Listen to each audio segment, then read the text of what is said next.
Ladies and gentlemen, this is TVP World. I'm your host Benjamin Lee, and welcome aboard the Eastern Express. Pakistan and the Taliban have both signed papers promising peace, but while the ink dried in Doha, the reality fell apart in Turkey. The talks collapsed the moment the subject turned to militants operating inside Afghanistan, the ones Pakistan says are plotting against it. It wasn't a diplomatic discussion, it was two governments quietly admitting that they don't trust each other. Not with borders, not with weapons, not with the future. So on this episode, we'll talk about the diplomatic trouble Afghanistan has found itself in. The Pakistani Taliban is responsible for attacks in Pakistan proper, and Kabul is feeling the brunt of it. How do you get out of a fight with the neighbor you have the biggest trade turnover with? And if you do, who do you turn to if literally no one apart from Russia recognizes your government? Without further ado, let's take a look at our latest report to find out more.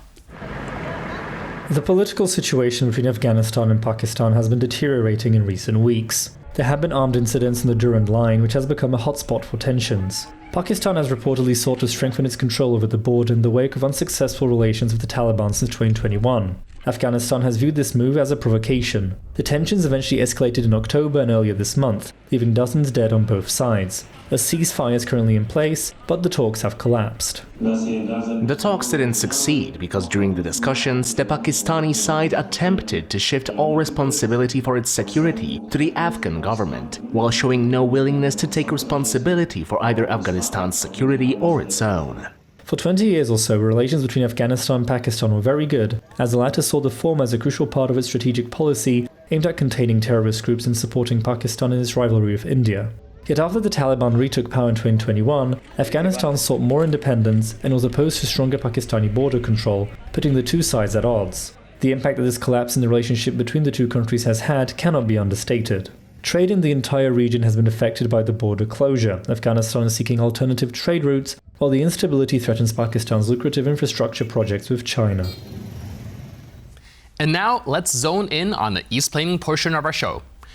Although Pakistan's relationship with Afghanistan has all but collapsed, the former is not the only power in the region to whom the Taliban are of interest. Central Asian countries have been growing increasingly involved with Afghanistan. Since 2022, leading Central Asian states have begun to see Afghanistan as less of a rival or even a security threat and pariah, and more as a potential serious trade and energy partner. This shift in policy stems from the desire of Central Asian nations such as Kazakhstan and Uzbekistan to move away from their traditional reliance on Russia as an economic ally and pursue other avenues of cooperation. Afghanistan is crucial in this regard as it is widely seen as a gateway to South Asia and to potential markets in that part of the world. Some of the key areas in which Central Asia wants to cooperate with Afghanistan is trade and especially infrastructure. Although none of the Central Asian states officially recognizes the Taliban, some overtures have been made towards them. Uzbekistan in particular has been making more proactive diplomatic steps, such as creating a duty-free zone on its border with Afghanistan. Nevertheless, there are two obstacles which stand in the way of this new policy. The first is a conflict between Afghanistan and Pakistan, the second is Russia. Moscow will most likely oppose these moves from Central Asia, as it has historically seen such independent regional initiatives as problematic regarding its control over what it sees as its sphere of influence. And now, let's take a look at the issue in greater detail. So, let's look at this particular case where, like many other ceasefires, they are signed like gym memberships with full intention to ignore them. Afghanistan and Pakistan did shake hands in Doha last October. They even managed to sit down in Turkey for peace talks. But the moment they touched on militant groups harbored inside Afghanistan, groups hostile to Pakistan, the negotiations instantly collapsed. For years, Pakistan has described Afghanistan as both a neighbor and a liability, a border to control, a market to access, and a security problem to manage. Now, it's becoming something else, a strategic headache. Because while Afghanistan is stuck with diplomatic invisibility and decaying military capacity, Pakistan is modernizing, not just its rhetoric, but its armed forces. Pakistan today fields 660,000 active military personnel. That includes its recruitment, which remains strong, and its main defense partner, China, keeps supplying equipment, training, as well as technology. Its air force is evolving. Islamabad is continuing to upgrade its nuclear program, contrasted to the lack of one in Kabul. All that to say, the Taliban are not a threat to Pakistan. Their forces number around 172,000, less than a third of Pakistan's military. Kabul claims it will expand to 200,000, but ambition does not equal capability. Their military might largely relies on foreign equipment captured during their 2021 takeover. But 3 years later, those stockpiles are wearing out. Spare parts are scarce. Many units don't know how to use the gear that they have, and with no international recognition, there are no training contracts, no legitimate budget, and no access to modern technology. That's less of an army and more of a patchwork militia with a uniform crisis. For more than a decade, Islamabad offered Kabul something priceless: access to global trade. But Pakistan has periodically shut these borders, and it shows as Afghanistan-Pakistani trade has collapsed. So, the Taliban have started looking north. Central Asia could, in theory, offer pathways to new markets, but landlocked geography comes with landlocked economics. And now, another regional player just stepped in: India. Air cargo services between Delhi and Kabul will soon launch. Now, for India, this sudden diplomatic reset is more than good business. It's geopolitical positioning. Afghanistan is becoming the latest chess square in New Delhi's competition with Beijing and a workaround to Islamabad's blockade. In the end, Pakistan's military advantage may protect its borders, but it can't protect its monopoly over Afghanistan. India is testing an economic corridor. China is making inroads too. Central Asia wants connectivity, but lacking railways and financing, it can't supply it yet. In other words, the region's power is shifting from military maps to trade maps. And now, here to share more light on the issue is Bruce Pannier, board member of the Caspian Policy Center. Hello and welcome to Eastern Express. Thank you. Pleasure to be here. So today we're taking another look at the conflict between Afghanistan and Pakistan. It does seem like in this region they've always been trying to reach some sort of peace, but conflict always starts before the ink even dries. Can you help us unpack what is happening now and what's started the conflict this time? Well, I mean, the roots of this are all in the fact that the Taliban came out of Pakistan. I mean, the Taliban still have a presence in Pakistan, especially in the tribal areas, Tariqi Taliban. They're still working out there, and they don't want any Pakistani government interference, although technically this is, of course, Pakistani territory. So the fact that the two groups are linked to each other, sometimes they try to distance themselves from each other, and sometimes they're obviously close together.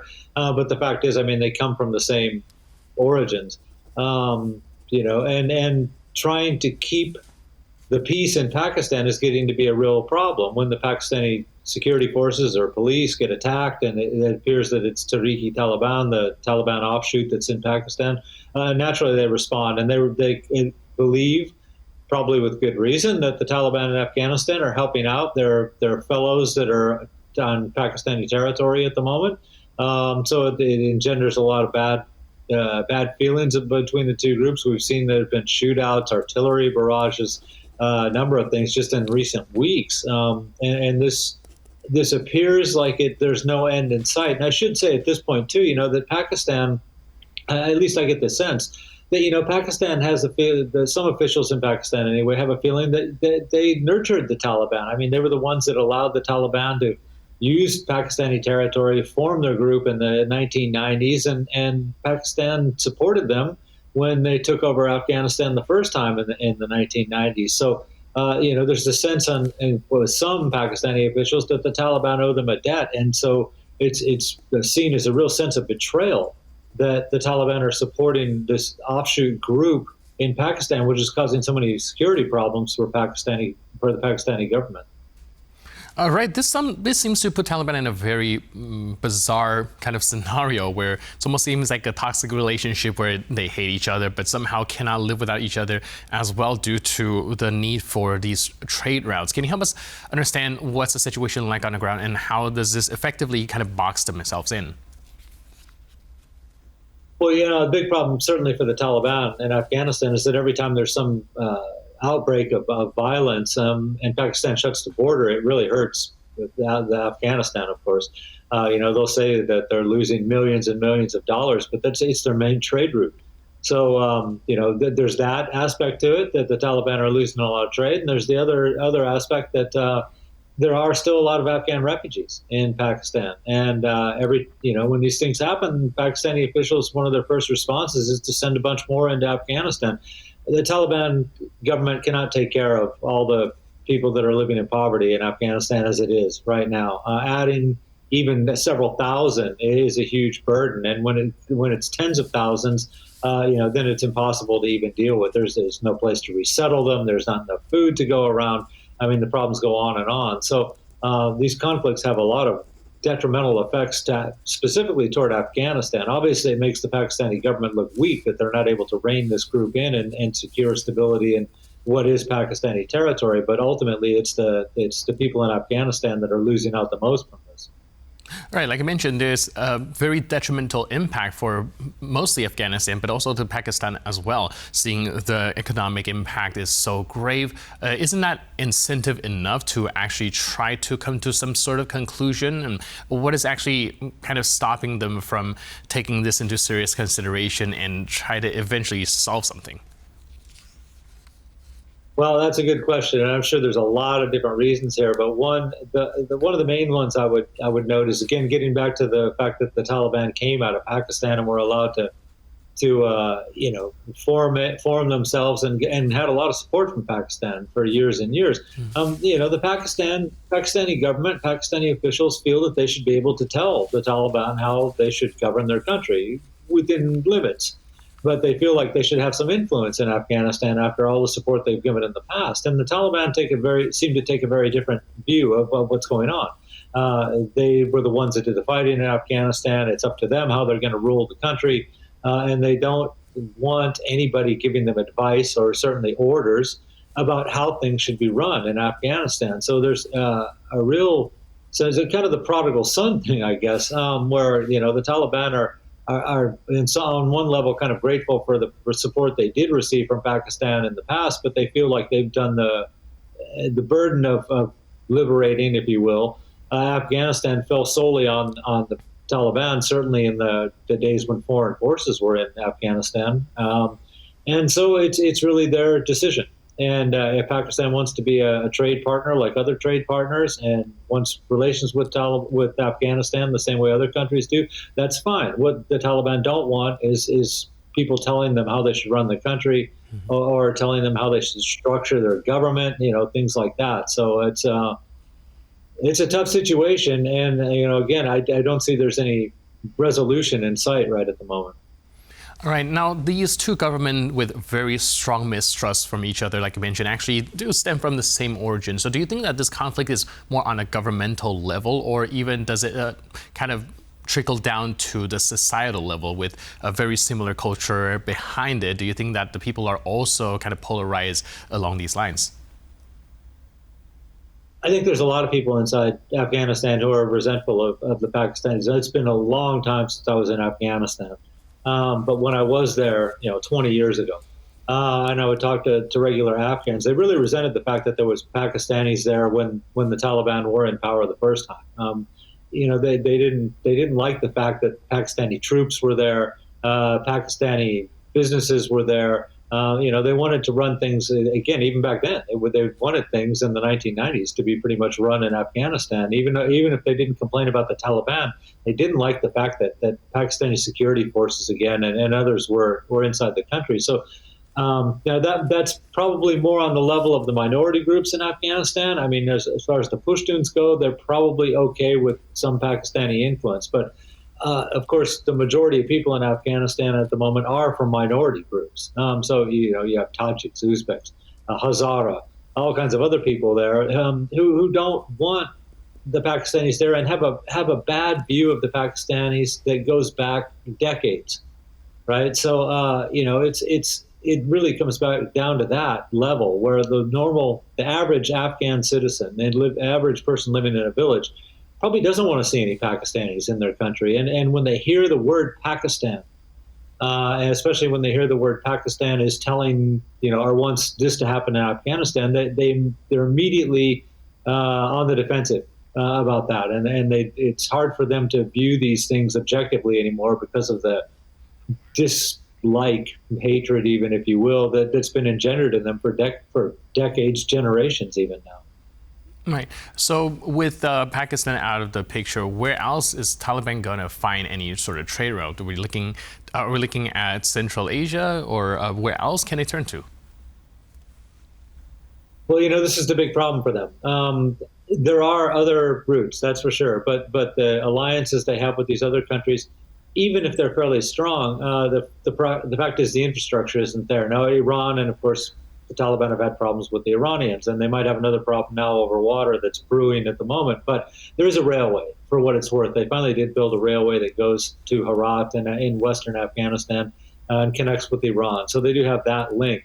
There is a railway that connects them, actually three that connect them with Central Asia. None of them go very far into Afghanistan, but there are railways that can carry a modest, and I stress modest, amount of goods. And there are some roads that connect them with Central Asia and Iran also. But they can't, one, they can't handle the kind of volumes that Afghanistan really needs to get by. And two, there's another problem here is that the Central Asians, for example, really want to develop the infrastructure inside Afghanistan, certainly the roads and railways in Afghanistan, but they want to develop this with an eye to linking to Pakistan through Afghanistan. So if there's problems between Afghanistan and Pakistan, then if you're in Central Asia and you're talking about the railway that the proposed railway that would go from Uzbekistan through Afghanistan into Pakistan and then eventually down to the Arabian Sea.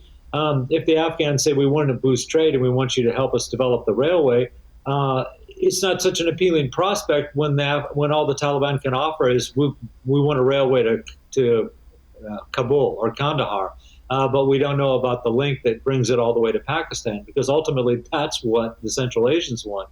And I think that's what the Iranians want too. They're fine with the railway link into Afghanistan, but they're looking for something that carries it further. And if there's problems between Afghanistan and Pakistan, then it makes less sense to sink a lot of money into a project that's only going to get you a couple hundred kilometers into Afghanistan, a couple hundred kilometers further into Afghanistan, and then dead end, and you're restricted to trade only with the Taliban and Afghanistan at that point. Right. Last but not least, can you help us lay out how the bigger geopolitical players factor into this, seeing that, Russia being the only country to formally acknowledge Taliban's governance, as well as China being one of Pakistan's strongest allies? Yeah, well, this is part of the problem, too. In a way, it solidifies the Taliban's rule that they do have these kind of partnerships. Certainly, Russia's recognition of the Taliban government was a big moment for them, and they still play on that all the time. It's even convinced some holdouts, Tajikistan, I'll name, is one that did not have good relations with the Taliban. But after Russia recognized the Taliban government, they've made some very small overtures to try to ease ties with the Taliban government inside Afghanistan. But I think, part of the problem is still that although it looks like Afghanistan's stable, that's really relative at the moment. It's more stable than it was for a long time, but it's not really totally stable. And I think this is one of the problems that a lot of governments have in recognizing the Taliban and which would help them cement their rule, is that no one's really sure if the Taliban is going to be able to keep control of it. Okay, it's been 4 years that they've been in, and before they were in, about 6 years they had Kabul under their control in the late 1990s. So we really have to see, but you can see the signs of it. Again, I'll talk about the ethnic minority groups. I mean, they've shown that they're kind of discontented with this. Yes, the Taliban always say that they want better ties with their immediate neighbors, and that Afghan territory will not be used for any plots against or to carry out attacks against the neighboring states. But I mentioned that they had already come into conflict with Iran a couple of years ago about water, and there was a battle. Now we see a battle between Pakistan and the Taliban on the border, on their frontier. And in August, and then again in October, there was shootouts along the Tajik-Afghan border. So that's that's three of their immediate neighbors that they've actually had armed conflicts with since they returned to power in 2021.